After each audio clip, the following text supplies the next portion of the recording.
Hello bachcho, the question says for a set of 100 observations, taking assumed mean as 4, the sum of the deviations is minus 11 centimeter and the sum of the squares of these deviation is 275 centimeter square. Then coefficient of variation is 4 options A, B, C, D are given. We have to choose the correct one. So यहाँ पर total हमें 100 observations given है और assumed mean that is A equals to 4 given है and sum of deviations that is summation D हमें given है यहाँ पर minus 11 given है and then sum of squares of these deviation that is summation D square की value given है 275 centimeter square.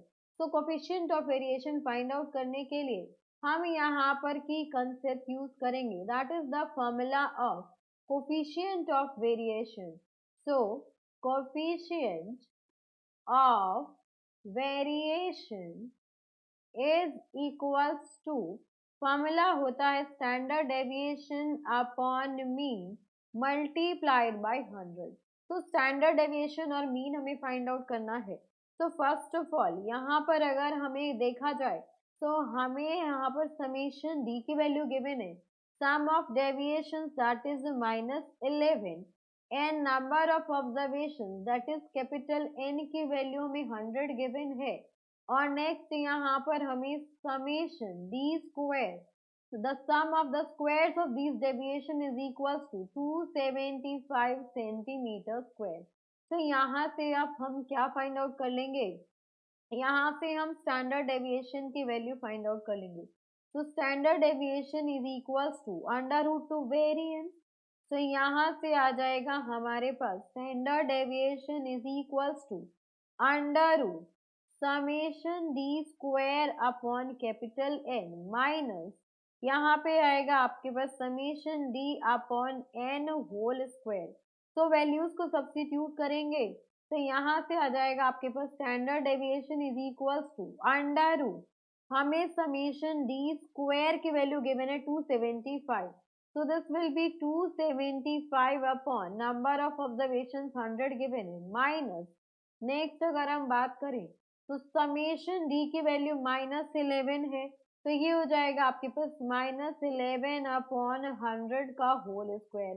तो standard deviation will be equals to under root 2.75 minus 11 का square करेंगे तो ये हो जाएगा आपके पास +121 100 इंटू 100. तो ये आ गया आपके पास under root 2.75 minus 0.0121. This is your standard deviation. तो यहाँ से सॉल्व करके वैल्यू आ जाएगी आपके पास 1.6. तो स्टैंडर्ड डेविएशन आ गया. अब हमें मीन चाहिए तो यहाँ से आएगा आपके पास मीन का फॉर्मूला हम यूज करेंगे. Mean is equals to A plus summation fi di upon summation fi where a is your assumed mean. तो इसकी वैल्यू हमें गिवन है assumed mean की. तो यहाँ से आएगा आपके पास मीन को हम रिप्रेजेंट करें x बार से तो ये हो जाएगा आपके पास x bar is equals to ये वैल्यू गिवन है हमें 4 एंड नेक्स्ट यहाँ पर समेशन fi di की वैल्यू गिवन है हमें sum of deviation that is -11. तो यहाँ पे आ गया आपके पास -11 अपॉन समेशन fi ये हमें 100 गिवन है. तो this will be equals to 4 minus 0.11. इसको हम माइनस कर लेंगे तो यहाँ से मीन की वैल्यू आ जाएगी 3.89. तो अब अगर हम बात कर रहे हैं कोफिशिएंट ऑफ वेरिएशन की तो coefficient of variation will be equals to standard deviation. तो स्टैंडर्ड डेविएशन की वैल्यू गिवन है मुझे 1.6 अपॉन मीन की वैल्यू गिवन है 3.89 इंटू 100. तो इसको आप सॉल्व करेंगे तो वैल्यू आएगी आपके पास 41.13%. तो यहाँ पे ये आपका रिक्वायर्ड आंसर है. अब ऑप्शन में चेक करते हैं तो 41.13% that is option A. So this is your final answer. Hope you understood it very well. Thank you so much. Best of luck.